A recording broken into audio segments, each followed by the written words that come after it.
tardes, bienvenidos a la primera charla inspiradora que organiza la Asociación Española del Retail. Hoy día 25 de junio a las 18 horas comenzamos una charla con Andy Stallman. Bienvenido, Andy. Hola Cristina, hola Cristina, hola a todos, muchas gracias, perdón. Encantada, Andy. Pues quiero comentar a todos qué es la Asociación Española del Retail, a la que pertenezco. Soy coordinadora general desde hace un tiempo. Es una asociación española del retail que nace con la voluntad de ser un ecosistema suprasectorial. Nace con un objetivo muy claro y un propósito muy firme, y es el de poder ser un referente para todo el conocimiento y contenido que está relacionado con la industria tan estratégica que es el retail y también con el comportamiento de los consumidores, ¿no? Estamos recién casi nacidos, porque nacimos hace un año, finales del año 2019. En la actualidad tenemos casi 100 miembros y, como os decía, una asociación que es un ecosistema suprasectorial, donde tenemos desde retailers hasta empresas que dan servicio a los retailers. Cuando hablamos de retailers hablamos de MediaMarkt, Auchan, Leroy Merlin, Primor, eBay, Fnac, Toys R Us, Tienda Animal, Cinesa, The Phone House, Norauto, Bedland, Lizarran, Papa John's, Fashionalia, Bestseller, Koroshi. Además de todos estos retailers, trabajamos con empresas que dan servicio a los retailers. Hablamos de Prosegur, CaixaBank, de Telefónica, de Orange, Andy, o sea, un ecosistema que nos muestra la multiplicidad y la multitud de aristas que tiene el sector del retail, ¿no? Además, nace la asociación con la voluntad de dar el lugar que se merece a la industria del retail. Para eso hace falta algo que tú hablas siempre mucho en tus charlas, Andy, que es la educación, la capacitación académica, la especialización. Y dentro de la Asociación Española del Retail hay también socios que son instituciones académicas como la Fundación Ramón Areces en Oviedo, el IFEMA, ESIC, institutos de estudios de mercado, consulting, NPD. En definitiva, la voluntad de ser referente en conocimiento pues nos obliga a generar contenidos, y estos contenidos dentro de la asociación, desde el mes de prácticamente junio que nos estáis siguiendo, hablamos de webinars, hablamos de comentarios y comunicaciones de información, de las newsletters para asociados. Esa voluntad de contenidos hoy la tenemos en la primera charla inspiradora, es lo que la AR llama como AR Talks. Cuando yo he pensado en charla inspiradora, automáticamente he pensado en Andy Stallman, ¿no? ¿Qué decir de Andy? Pues te han presentado muchas veces estos últimos días porque estás en el lanzamiento de tu nuevo libro Totem y bueno, lo que puedo decir es que Andy, para el quien no le conozca, es un experto en branding con más de 25 años de experiencia en 5 diferentes países, y que ha publicado libros que para mí son imprescindibles para entender el presente y el futuro de esta sociedad digitalizada, ¿no? Con Totem, que es el último libro que ha publicado, el libro es Totem, transformando clientes en creyentes, y yo lo acabo de leer este fin de semana. Enhorabuena, porque me ha gustado como me han gustado los anteriores dos. Y ahí podéis encontrar desde la sostenibilidad a la ética, desde la diversidad hasta la tecnología. Vais a leer sobre valores, sobre cultura, sobre liderazgo, sobre transformación. O sea, un libro absolutamente recomendable y que nos lleva también a una prolongación, y esto sí quiero decirlo porque es una faceta que se desconoce más de Andy, que es su labor, la labor que tiene como fundador de Totem Branding, que es una compañía que es como una prolongación de su talento y de la innovación, y lo que permite, al menos desde mi punto de vista, que no soy experta en branding, Andy, es la de muchas veces recordar a las empresas cuáles son sus valores, cuáles son sus aspectos diferenciadores, lo ponéis en valor y, sobre todo, a las empresas, a las industrias, a los centros comerciales, pues conseguís pues que tengan la certeza de que tienen que poder ser diferentes para marcar la diferencia, ¿no? Eso es lo que yo he visto en el caso de Totem Branding. Y cuando me hablan de Andy Stallman, digo, bueno, pues esto es un poco de tema personal, ¿no? Yo le conocí en el 2012, nos conocimos en el 2012 en el segundo congreso de retail de la Casa Biotja en Barcelona, no sé si recuerdas, Y 8 años han llovido ya de aquella, y lo que sí puedo decir es que para mí Andy Stallman es un influencer, pero no, un influencer en el buen sentido de la palabra. ¿Qué es para mí el buen sentido de la palabra? Pues una persona que crea contenido, que crea una comunidad que le sigue, o sea, que consume y que quiere escuchar lo que publica, su opinión. Para mí esto de pertenecer a la tribu global de líderes es fundamental. Entonces, una vez que he hecho las presentaciones de Andy y he dicho también cómo nos conocimos, pues me gustaría que él pudiera decir unas palabras y bueno, pues muchísimas gracias, Andy, por estar aquí compartiendo con la Asociación Española del Retail. Bueno, no sé qué poder decir que pueda, no digo mejorar, aunque sea empatar lo que acabas de decir. La verdad que te agradezco muchísimo, Cristina, tu cariño y esas palabras tan generosas para conmigo, para Totem Branding y para el libro también. Un abrazo grande para Alfonso y para todo el equipo de la Asociación Española de Retail. Apenas un año y cuántas cosas han pasado en un año. Y ya era tiempo de que en España existiese la Asociación Española de Retail. En España vengo trabajando en proyectos de retail hace más de 20 años. Y el talento que hay, la capacidad que hay, la sensibilidad que hay, la creatividad que hay, siempre me pareció que había que dejar de ver tanto hacia el modelo francés o el modelo inglés o el modelo americano y crear nuestro propio modelo. Porque tenemos una cultura y unas características tan singulares y también un track record tan potente que merecían algo como esto. Así que me alegro que exista la AER y también me alegro de estar hoy abriendo o debutando en este espacio que ustedes plantean para difundir, divulgar, compartir, inspirar voces como la mía y como tantas otras para entre todos hacer un retail cada vez mejor, más innovador, más humano, más exitoso, ¿no? Así que, pues el reconocimiento a la necesidad de una asociación española del retail es común a todos aquellos que somos apasionados de esta industria, que es tan estratégica para la economía, para el trabajo y a veces denostada, porque yo, 25 años dedicándome a este mundo y orgullosa de ser yo siempre digo tendera, ¿no? Porque somos mi reconocimiento, ¿no? A todos los que atienden, a todos los que tratan de hacer felices a las personas que necesitan algo, que buscan algo, que quieren cumplir un capricho. Entonces, las gracias, en este caso, a Laureano Turienzo, presidente, que hace llegar su agradecimiento igualmente por la participación, Andy. Si te parece, comenzamos, sobre todo porque yo lo que quiero es disfrutar de la charla contigo y no he escuchado muchas de las cosas que has hecho estas semanas porque me quiero dejar sorprender con tus respuestas y con tu contenido. Comenzamos, si te parece, Andy. Mira, 2 años después de conocernos en ese 2012, publicas Brandofon, ¿no? Para todo aquel que a lo mejor no te siga y que te esté descubriendo ahora, yo voy a decir algunas frases que son muy estratégicas para mí de esos libros, ¿no? Cuando hablábamos de Brandofon en el 2014, hace ya 6 años, hablábamos de que no hay que adaptarse al cambio, hay que generarlo.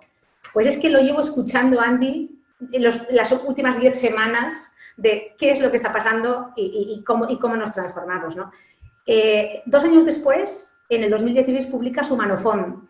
Y para mí la mejor frase es: el mundo cambia con tu ejemplo, no con tu opinión. Trato siempre de todo lo que me rodea, de destacar lo que más me gusta para poder luego compartirlo, ¿no? Que creo que es la clave de la humanidad. Y aquí vamos al tercer libro, que acaba de nacer hace semanas, y destaco esta frase: lo que ahora el mundo pide a gritos no son ideologías, sino ideas, creatividad, innovación, evolución, para lograr un mundo inclusivo, humano, equitativo y social. Y mi pregunta es, para que nos puedas comentar, ¿cuál es el hilo conductor de estos 3 libros y cuál ha sido la evolución, ¿no? Desde ese 2014 hasta ahora? Bien, has elegido buenas frases de los 3 libros. Creo que el hilo conductor, aunque suene a muy obvio, es el ser humano.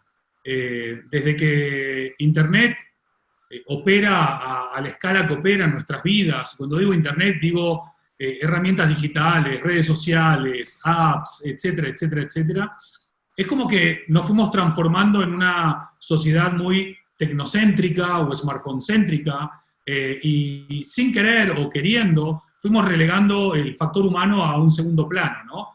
Siempre me acuerdo, creo que lo menciono en alguno de los libros, cuando hace un par de años atrás venía el consejero delegado de una gran multinacional a decirme: Andy, el año que viene mi estrategia es hacer una marca muy humanocéntrica, muy clientecéntrica. Y estamos casi en el 2020 y vos decís, wow. El hilo conductor es no perder nunca de vista que las empresas son personas, las marcas son personas y los clientes y consumidores son personas. Y para entender del negocio, primero hay que entender de las personas. Vos lo dijiste muy bien hace unos instantes. El retail, que en definitiva es el latir de una ciudad, porque sin retail las ciudades se marchitarían, ¿no? Dejarían de tener esa savia que les dan ese vigor, ese atractivo, ese vibrar. El estar en contacto con las personas, sonreír, abrazar, servir, atender, simplificar sus vidas, es crucial. Y mi visión en los 3 libros estaba orientada al impacto que cada uno de nosotros, como individuos, y cada una de las marcas, como entes, tienen en la construcción y en la creación de nuestro futuro. No buscando predecirlo, sino buscando crearlo, construirlo, generarlo, que es un poco lo que vos rescatabas de Brandofón, que se publica en el 2014, pero se escribe en el 2013, hace ya 7 años. Y en el momento que asumimos nuestra responsabilidad de construir el futuro, dejamos de echarle la culpa a Merkel, o a Trump, o a Putin, o a Zapatero, o a Aznar, porque el futuro depende de la contribución de cada uno de nosotros, de las decisiones que cada uno toma o que deja de tomar, y de cómo nos involucramos o no nos involucramos en esa construcción. Totalmente, totalmente. Cuando hablabas ahora de ciudades muertas, desiertas, sin retail, lo hemos vivido, los que hemos salido las primeras semanas después del 14 de marzo, ese eco de las ciudades, esa gran vía vacía, es ahí donde te das cuenta de la vida que lleva consigo el mundo al que nos dedicamos, ¿no? Entonces, todavía yo creo que duplicar, ¿no? ese orgullo de relaciones sociales que no se tiene que perder nunca, ¿no? Fíjate, en tu capítulo 7 del libro que acabas de publicar, hablas de el fin del mundo ya no será lo que era. La mayoría de los enemigos de la civilización humana han nacido dentro de ella. Premonitorio total, porque hablabas en ese momento de la pandemia, y esto es un libro escrito hace un año, ¿no? Sí, la tercera amenaza, según el Instituto para el Futuro de la Humanidad, es una pandemia global, una pandemia mundial. Obviamente esta pandemia no, por más de que ha pegado en la línea de flotación de la economía mundial, no es una amenaza para el ser humano como civilización. No hemos muerto como en la peste negra millones y millones. Pero vivimos tal el día a día, y esto aplica no solamente para la proyección de una sociedad, sino también para la proyección de una empresa. Vivimos tan presos de las coyunturas y tan reactivos que hemos dejado la proactividad, la creación del futuro y la vanguardia del liderazgo en manos de unos muy poquitos. Y no se puede trabajar en proyectos retail donde la inversión es tan grande, no solamente en activos físicos, sino también en la creación de una marca, en la elección de un equipo, en la capacitación del talento y tantos etcétera, que no podemos solamente pensar en el ahora. El ahora es parte del pensamiento, pero también hay que tener un mediano y un largo plazo. Y creo que una de las grandes asignaturas pendientes es aprender algunas cosas. Ya sé, voy a mencionar a Amazon y se van a ir todos los participantes, ¿no? Pero Amazon estuvo más de 30 años perdiendo plata porque el horizonte de Amazon nunca fue la coyuntura del hoy, siempre fue el largo plazo, la construcción de valor, ser mucho más agricultor que depredador. Hay retailers que sí son agricultores, hay muchos que solo están viendo el trimestre o el cuatrimestre o el semestre y se olvidan de que hoy por hoy, y ya históricamente, desde la época en que mi abuelo tenía una tienda de ramos generales en la Patagonia, valen mucho más las marcas por sus relaciones que por sus transacciones. Y esto de la pandemia no solamente nos pone sobre la mesa la vulnerabilidad del ser humano, sino también de que la inestabilidad y la incertidumbre no van a ser respuestas coyunturales a crisis o recesiones, sino que eso es la nueva normalidad, la incertidumbre y la volatilidad. Totalmente, totalmente. Con este contexto del que tú hablas, esta mañana he escuchado, bueno, he leído una frase de Marc Vidal. Siempre me gusta mucho también mencionar las cosas que me gustan, porque tú eres también un experto en ver multiplicado, igual que en el caso de Laureano, sus reflexiones multiplicadas y entre comillas, ¿no? Pues hablaba esta mañana de reiniciar o reconstruir, porque hay veces que se puede reiniciar y hay veces que no se puede reiniciar. O sea, el sector de, no solamente, o sea, la industria del retail, la economía en general, o sea, ¿cómo definirías este contexto? ¿Necesita de una cosa o de la otra? La nueva normalidad de la que se habla es una realidad social con un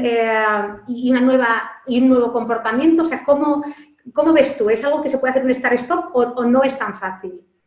Bueno, yo creo que lo primero que todos de alguna manera vamos asumiendo de que es imposible hacer balances en tan poco periodo de tiempo. La nueva normalidad empezó el lunes y estamos a jueves. Es imposible hacer un análisis profundo y pormenorizado en 4 días.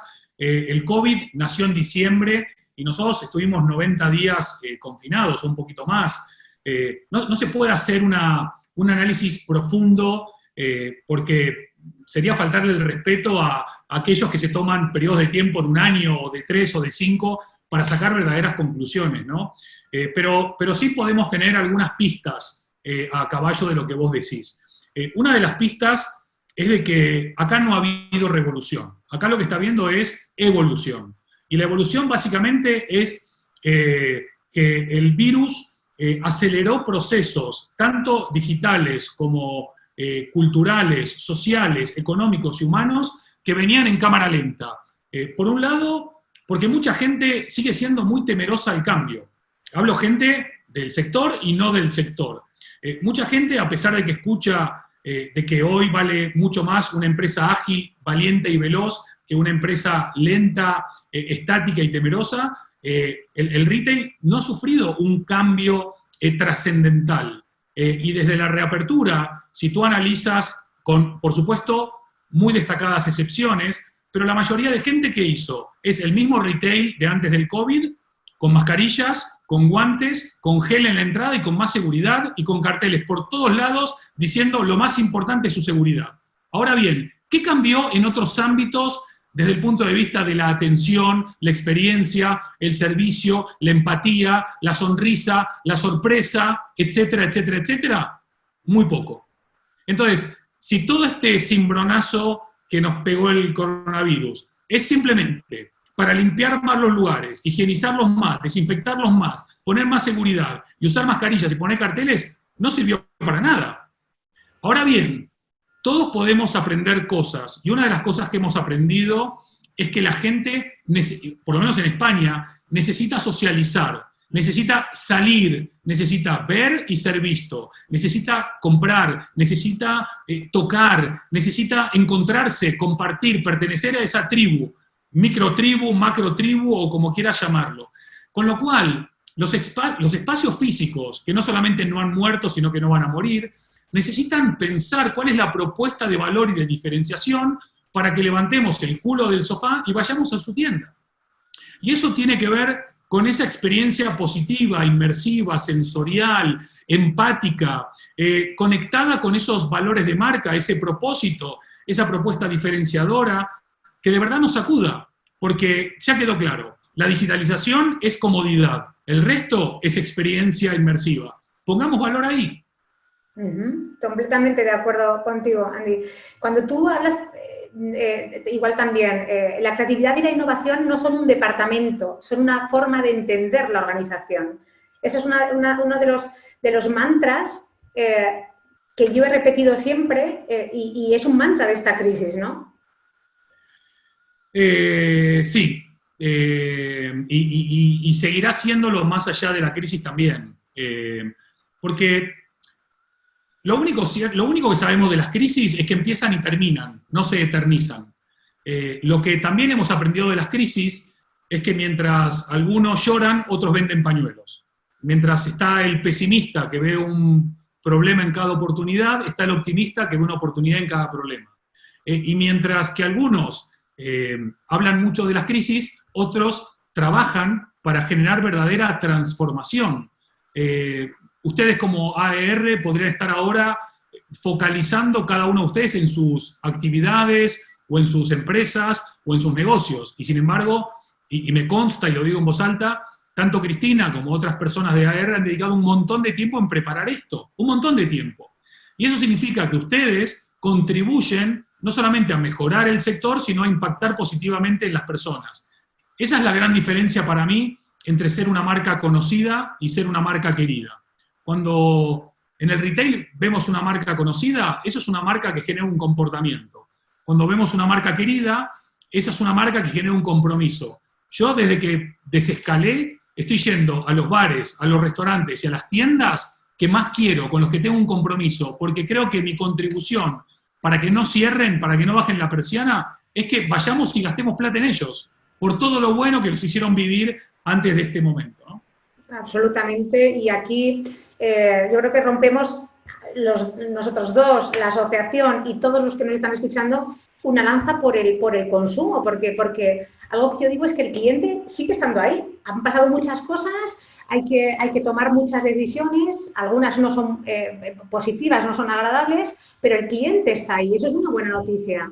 Sí, en Estados Unidos, según MarketWatch, se esperaba que el rebote del retail en el último mes de mayo fuese del 8% y arañó el 17%. O sea, duplicó por encima de lo que los mayores especialistas o pronosticadores esperaban. Hay gente que dice, bueno, es que como la gente no salía, hay mucho ahorro. Hay gente que dice, ahora la gente compra mejor. O hay gente que dice, ahora la gente pasa menos tiempo, pero compra más porque sabe a lo que va. Hay gente que dice, el acto antropológico de compra o de consumo no se puede desterrar. Bueno, da lo mismo. Seguramente no haya un solo argumento, y es un mix de todos estos argumentos, pero lo cierto es que el rebote fue muy positivo y muy potente. Pero creo que lo más interesante, por lo menos desde mi perspectiva, es que el virus se llevó puesta a la mediocridad. O sea, si hay algo que aniquiló el virus es a la mediocridad. No hay espacio para un retail mediocre en este nuevo escenario. Hoy, si vas a una tienda, si vas a cualquier espacio físico, y el trato no es, como mínimo, soberanamente extraordinario, tenés los días contados, pero no por Amazon, no por Alibaba, no por el coronavirus o no por los fondos europeos, es por ti. Y también el retail tiene que mirarse al espejo y darse cuenta en qué ha contribuido y en qué ha fallado para potenciar aquello que ha hecho muy bien y para mejorar algo que todos sabemos que no se ha hecho tan bien, y en todos los foros, desde aquel encuentro en la Iocha de Barcelona hace 1000 años, hablamos, las personas que están de cara al público no son los embajadores de la marca, son la marca. Cuando vas a una tienda y los dos dependientes están hablando entre ellos y pasan de ti, tú terminas pasando de ellos también. Y pasar de ellos significa que esa tienda cierra y que ellos se quedan sin trabajo. Cuando hay una mentalidad de que cada cliente es en verdad el dueño de nuestra marca y de nuestra empresa, porque sin él no existimos, cambiaremos nuestra actitud y cambiaremos nuestra forma de relacionarlos, y cuanto mejor relación haya, más transacciones vamos a conseguir. Afortunadamente es así, y muchos de los líderes hoy de las grandes empresas de retail tienen claro que esa es que el capital humano, el talento y la retención de ese talento es vital, porque si no estás continuamente dando vueltas, cerrando ciclos y nunca construyes nada, ¿no? Cuando hablamos de que una gran marca es una promesa cumplida, ¿a qué te refieres?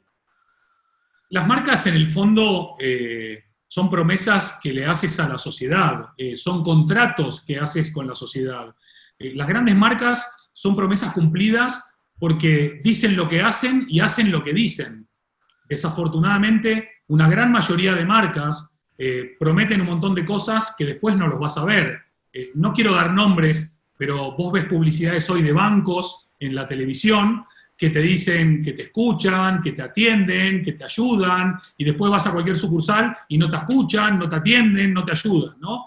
Ves a muchos retailers diciendo que la experiencia que vas a vivir en nuestro centro comercial es memorable, es extraordinaria, es fabulosa, y es todo lo contrario. Con lo cual, esa gran promesa cumplida es la afirmación de tu compromiso de crecimiento y desarrollo hacia adentro y hacia afuera. Al final, vale mucho más lo que haces que lo que decís. Las acciones, en definitiva, son los que terminan reafirmando tu propuesta de valor, y sigue valiendo como hace años, y esto está escrito desde Brandofón, vale mucho más un gramo de hacer que un kilo de decir. Si yo le digo al mundo, soy Andy Stallman, uno de los mayores expertos en branding del mundo, eso es marketing. Si Cristina Delgado dice, Andy Stallman es uno de los mayores expertos en branding del mundo, eso es branding.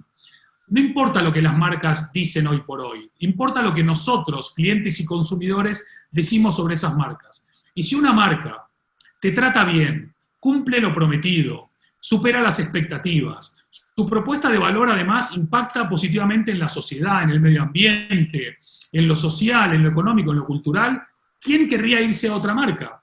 Pero lo cierto es que en los niveles de infidelidad hoy es que la mayoría de marcas no cumplen con su promesa. Y en realidad la culpa no es del infiel cliente o consumidor, es mea culpa que muchas marcas tendrían que empezar a hacer. Absolutamente de acuerdo. Cuando todo el tiempo estamos escuchando, Andy, hablar de transformación digital, tecnológica, cuando efectivamente lo que tú dices, estamos hablando de una transformación que es social y cultural, ¿no?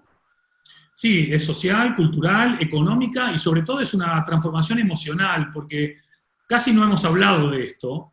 Hemos hablado del impacto económico de la crisis, hemos hablado del impacto sanitario de la crisis, hemos hablado del impacto financiero de la crisis, pero no hemos hablado del impacto emocional de la crisis. Y nosotros, los seres humanos, somos emociones, somos lo que sentimos. Y en este proceso de transformación digital que bien apuntás, todo lo que se puede digitalizar, vamos a ver cómo se digitaliza. Todo lo que se puede automatizar, vamos a ver lo automatizado. La gran fortuna que tenemos por ahora es que lo único que no se puede ni digitalizar ni automatizar son las emociones humanas. Entonces, ¿cómo hacen las marcas para conectar de manera profunda, honesta, auténtica y transparente con las emociones humanas? Y la transformación digital, en definitiva, es 90% cambio cultural, 10% cambio tecnológico. La transformación digital está más en el mindset, en la mentalidad del cómo se hace, en la cultura de la organización, que en el uso de las herramientas digitales. Las herramientas digitales están ahí, hay que aprender a usarlas, hay que aprovechar la infinidad de oportunidades que tenemos con las herramientas digitales, pero no hay que olvidarse del aspecto humano y cultural de esa verdadera transformación. Y vos hablabas, de entre los títulos de Totem, estaba el rol del líder. Yo creo que, estoy convencido de que estamos vislumbrando una nueva generación de líderes espectacular. Líderes humanos, cercanos, empáticos, que lideran con el ejemplo, no con la opinión, que no son de la vieja guardia de los jefes, sino de los líderes que marcan el camino con el ejemplo y que de verdad se involucran desde el propio convencimiento de que el retail y el resto de sectores e industrias pueden generar un impacto positivo en la sociedad. Y ahí creo que hay una oportunidad de un gran renacimiento del retail y también un gran renacimiento del espacio físico, porque sobre todo en espacios como el Mediterráneo, España o Iberoamérica, necesitamos ir a esos lugares. Ahora bien, esos lugares no pueden seguir siendo cajas de zapatos con mini cajas de zapatos adentro. Efectivamente, que ese es el gran trabajo que estáis haciendo con Totem Branding, con tu compañía. Y aquí me estoy saltando a la siguiente reflexión, pero yo que tuve la suerte de hacer la apertura del antiguo Satur en Isla Azul, o sea, conozco muy bien el Isla Azul de hace 10 años, 12 años, y bueno, el Isla Azul de ahora es uno de los proyectos en los que vosotros trabajáis, ¿no? Habéis trabajado. Sí, hicimos un rebranding completo de Isla Azul hace ya más de 2 años. Se conmemoraba el 10º aniversario, venían tiendas nuevas, otras tiendas se iban a ampliar, había razones de fondo y de forma para evolucionar, el centro comercial más grande de Madrid y también el más querido, uno de los más queridos de Madrid. Y sinceramente el proyecto fue fabuloso, no solamente por los KPIs en los NPS, en afluencias, en ventas, en ocupación, en presencia en medios, en el incremento de la comunidad online, sino también recibimos el premio al centro comercial más sostenible de España y uno de los más sostenibles de Europa, incorporando digitalización, pero midiendo al milímetro el impacto de cada nueva pantalla en nuestro resultado de compromiso de sostenibilidad, no como resultado, sino como forma de entender la forma de hacer las cosas, y la comunidad, tanto a nivel de tenants como a nivel del sector, pero sobre todo los clientes a quienes iba dirigido esencialmente la transformación, lo recibieron con brazos abiertos y un branding que va a resistir el paso del tiempo, ¿no? Porque no transformás un activo tan poderoso como Isla Azul para 2 o 3 años, sino que trabajás y construís como para lo mínimo de 10 a 15 a 20 años. O sea que... Enhorabuena, esa parte quería integrarlo porque yo he vivido y he visto la grandísima transformación, ¿no? Hay una frase en el libro de Totem, que acabas de publicar, de Eduardo Galeano, que dice: mucha gente pequeña en lugares pequeños, haciendo cosas pequeñas, pueden cambiar el mundo. Antes de que me digas cuál es tu reflexión sobre los pequeños gestos, grandes impactos, yo creo que estamos en un momento y en un contexto, todos los que nos están escuchando, los que no se han podido conectar, pero mañana verán el vídeo que colgaremos desde la AR en LinkedIn, los socios. O sea, creo que es la bandera que todos tenemos hoy que enarbolar, ¿no? Todos podemos, haciendo cositas pequeñas y en el contexto pequeño, cambiar el mundo, modificar la situación, ¿no? Todos somos responsables de la construcción de un mundo mejor o de un mundo peor. El mundo nos necesita a todos y a cada uno de nosotros. Ya no existe ese pensamiento tan del siglo XX del o, ¿no? O eras del este o del oeste, o del sur o del norte, o eras analógico o digital. Hoy es el momento del y. Hoy o nos salvamos todos o no se salva nadie. Hoy o somos colaborativos, co-creativos y cooperativos, o si nos quedamos solamente con competitivos, no vamos a avanzar y progresar. Hoy lo que hay que entender, ya lo vivimos en el último escenario crítico post-Lehman Brothers, en la segunda crisis más tremenda de este siglo. Muchísima gente de grandes empresas de retail dejaron las compañías, algunos por elección, otros por no elección, y se encontraron ante una incertidumbre después de haber estado en un mundo corporativo durante tantos años, y algunos se lanzaron a montar su consultora, su pequeña empresa, etcétera, etcétera, con mucho miedo.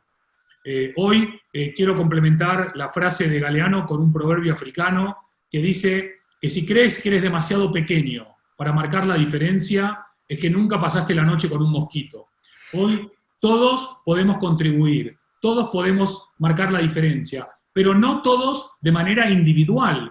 Es todos como grupo, todos y cada uno de nosotros contribuyendo. Cuando mencionabas Isla Azul, Totem Branding aportó lo que mejor sabe hacer, pero también lo aportó Cushman & Wakefield, y también lo aportó Nubin, y también lo aportó Relusa. O sea, cada uno de las diferentes empresas que participaron de ese proceso de transformación aportaban desde su mayor conocimiento y expertise, y en los trabajos colaborativos y co-creativos es donde salen los mejores resultados. Y creo que esa mentalidad, que creo que se empieza a vislumbrar en el sector del retail, cuanto más se potencie, mejor va a ser. Creo que no tienen que ir los arquitectos por un lado, los ingenieros por otro, las ECOPs por un lado, los implementadores por el otro, los de branding por acá, los de gestión por allá. Hoy hay que buscar puntos de encuentro, puntos de complementariedad y de complementación, y todos aportar un poquito para que esto sea mejor, ¿no? Absolutamente, Andy. Cuando hablábamos de los líderes, los que son los que generan influencia en la opinión, ¿no? Cuando tú dices, en épocas de crisis hay que transformarse, buscar modelos que no existen, porque la verdad que es el momento donde las empresas y las compañías te escuchan. Cuando todo va fenomenal, nadie quiere cambiar nada. Cuando todo va mal, se escuchan y se tocan todas las teclas, ¿no? me sorprendió que 15 días después del estado de alarma en Madrid, tú empecé a verte por todos los sitios con tu Totem Live. O sea, entonces me gustaría que comentases porque yo pensé y no sabía que yo iba a estar hoy, tener la oportunidad de charlar hoy contigo, pero dije, mira tú, Andy, una persona que viaja alrededor del mundo, no sé, te recorres el mundo cada 15 días, en foros de clientes masivos, cara a cara, socialización a tope, de repente metido en una habitación y yo creo que te habrá pasado lo que a todo el mundo los primeros 15 días de shock. ¿Qué hago con mi vida? Pues, ¿qué hiciste tú con tu vida? Bueno, hice un montón de cosas. A mí, de verdad, suena mal que lo diga, pero lo voy a decir. Yo que viajo 52 semanas al año prácticamente, de repente no tener que viajar no fue una pena, fue una oportunidad de poder estar quieto un rato, ¿no? Lo que me pasó, Cristina, fue que en el momento que la pandemia empezó a tangibilizarse y nos empezamos a dar cuenta de que esto no era algo de China o de Corea o de Italia, sino que también era nuestro, empecé a recibir aluvión de consultas, por aire, mar y tierra, desde WhatsApp, emails, por la web de Totem Branding, por la web de Andy Stallman, por Instagram, por LinkedIn. Fue una locura. ¿Qué hago con mi marca? ¿Qué hay que hacer en la crisis? Hay que replantearse la relación con los clientes. ¿Qué me recomiendas? ¿Cierro? ¿Abro? ¿Cómo me transformo? Fue una locura, de verdad. Ajá. Intenté dar respuesta a algunos, no pude darle a todos, pero un día me llamó Emiliano Pérez Ansaldi, con quien hicimos el Master Brandofón, y me dice, ¿por qué no estás en YouTube haciendo cosas? Y le digo, no, yo no controlo mucho YouTube. Yo soy más de Twitter, me gusta más LinkedIn. No, pero es interesante YouTube. Entonces me invitó un día a hacer una charla con él, creo que estábamos él y yo solos y mi mamá nada más. Y charlamos él es experto en marketing digital y empezamos a hablar de marketing digital, de teletrabajo, de cómo se digitaliza una empresa. Y mucha gente me empezó a escribir, oye, qué bueno, muchas preguntas que yo tenía me las respondiste, ¿no? Entonces dije, bueno, Emiliano, hagamos una segunda parte, después llamamos a Marcelo para hablar de branding, y después ya hablamos con Iris para hablar de tecnología e innovación, y después hablamos con Emma Giner, que fue directora de talento global de Massimo Dutti, para hablar de talento, y después hablamos de sostenibilidad con la directora de RC del Hotel Bahía del Duque, hablamos de inversiones con impacto con la directora de programas del IMD de Suiza, que es la Escuela de Negocios número 1 de Suiza. Después hablamos también con uno de los capos del programa de Connected Cities y Smart Cities del MIT Media Lab, para hablar de eso. Y después hablamos con el nuevo director general de Cushman Wakefield, con Jesús Silva, y después hablamos con Lawrence Rapp, que estaba en Sudáfrica. Bueno, y de repente 70 capítulos hablando de cultura, de música, de transformación, de aprendizaje, de educación superior. Hablamos de retail, obviamente, hablamos de branding. Y fue un regalo, realmente. Mucha gente me dice, 70 días seguidos hablando con gente, tenés que llamarlos, prepararte, hablar, no sé qué, no sé cuánto. Fue un regalo. O sea, estar hablando con Jorge Garbajosa, presidente de la Federación Española de Fútbol, de baloncesto, hablando de cuando ganó el Mundial en Japón, o de lo que aprendió de su padre, o de cuando volvió de Italia y ganó la Copa del Rey, son regalos. La verdad que cualquiera que quiera entrar en youtube.com/Andy Stallman y ver cualquiera de las charlas, yo casi no hablo, a pesar de que hablo mucho. Mi hermano Sergio me decía... doy fe.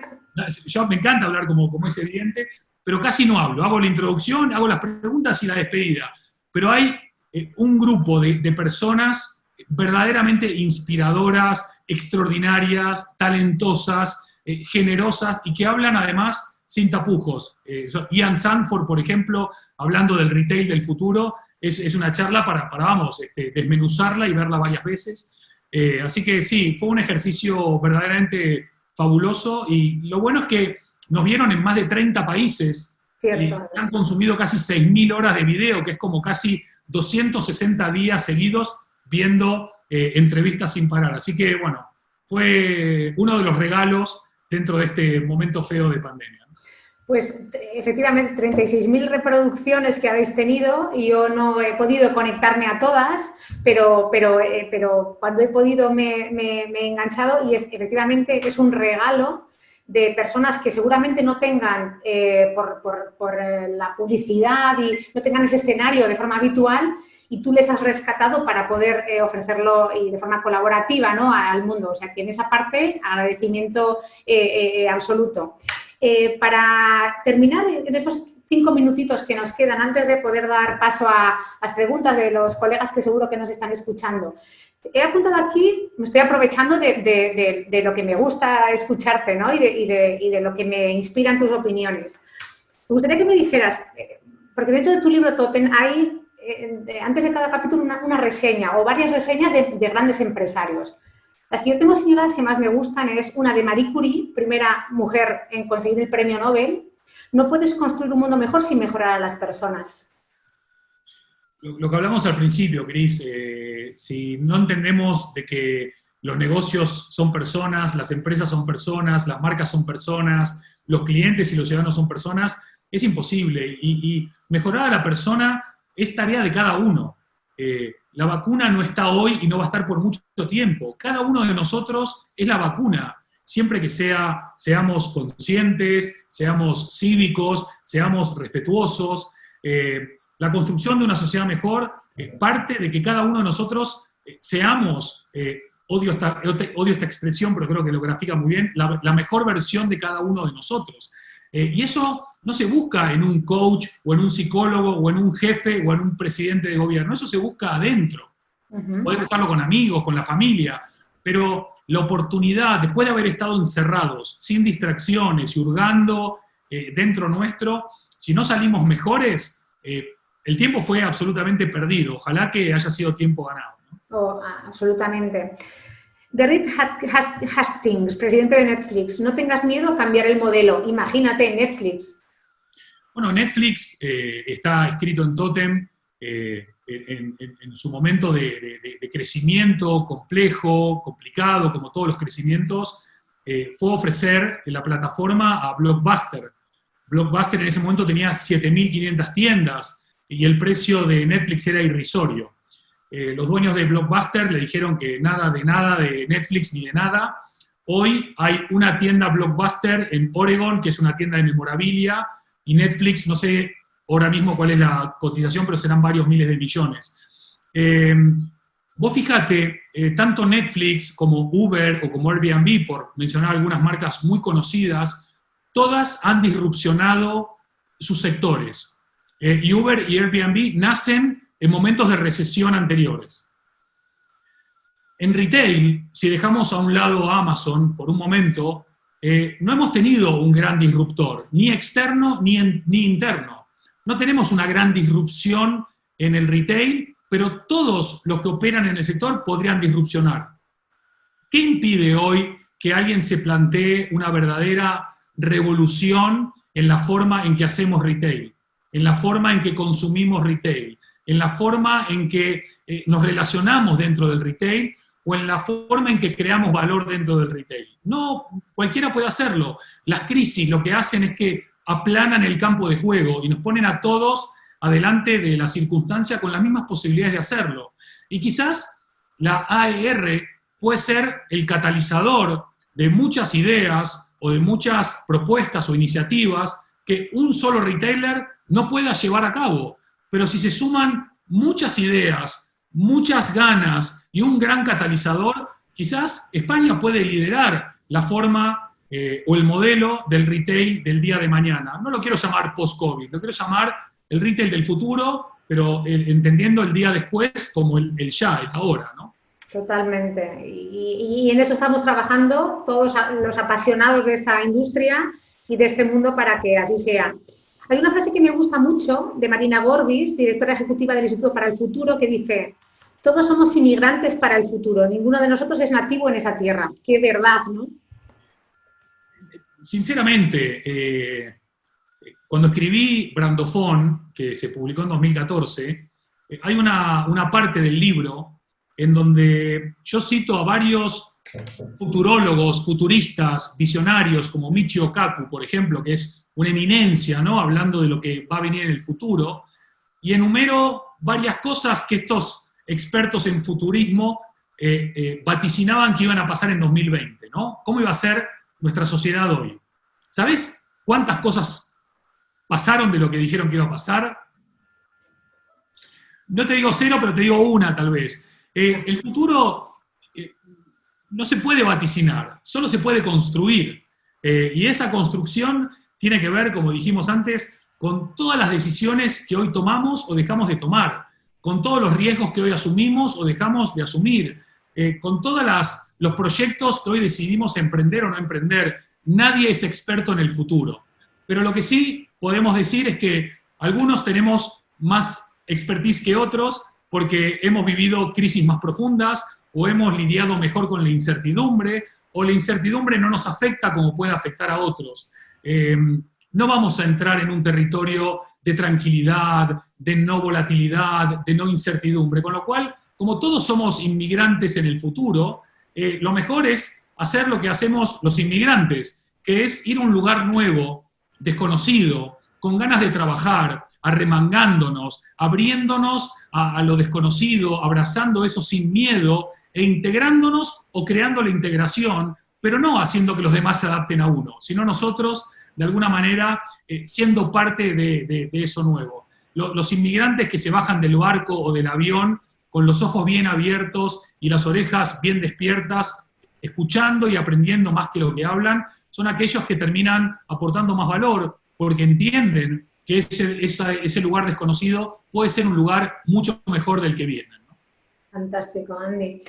Y para terminar, antes de dar paso a las preguntas de los que nos están escuchando ahora, lo cierro con una frase tuya, como no podía ser de otra manera, y que me gusta mucho porque resume que la vida sin esfuerzo, sin sacrificio, sin compromiso, pues es que, pues obviamente, ¿qué esperas si no hay todo eso, ¿no? Tu frase es: no será fácil, pero valdrá la pena. Para mí sí. A mí me enseñaron que si no hay sacrificio no se consigue nada, salvo que te ganes la quiniela o la lotería, ¿no? Pero para conseguir algo hay mucho trabajo, hay mucho esfuerzo, hay mucho sacrificio. Quienes trabajamos en lo que nos gusta, el sacrificio no es algo que genera sufrimiento. El sacrificio simplemente es entregarse en cuerpo y alma a lo que uno hace porque cree en lo que hace, para quién lo hace y por qué lo hace. Y creo que, lamentablemente, la cultura mal entendida, ¿no?, de la zona de confort, de este aburguesamiento que generó esta sociedad del consumo, de la extravagancia, del exceso, ha hecho que muchos crean que se puedan liderar revoluciones desde el living de la casa de uno, el salón de la casa de uno, tuiteando algo en Twitter, o poniendo una story en Instagram, o poniendo un buen post en LinkedIn. Lo único que transforma es la acción. Y siempre digo que la distancia entre lo que el retail es hoy y lo que el retail quiere ser mañana no es lo que dice, es lo que hace. Porque lo único que verdaderamente transforma es la acción. Y la acción no es un camino de rosas, pero es un viaje que vale la pena emprender y hacer. Absolutamente, Andy. Pues después de esta charla, para mí una maravilla, me gustaría poder comentarte un par de preguntas que nos hacen nuestros oyentes.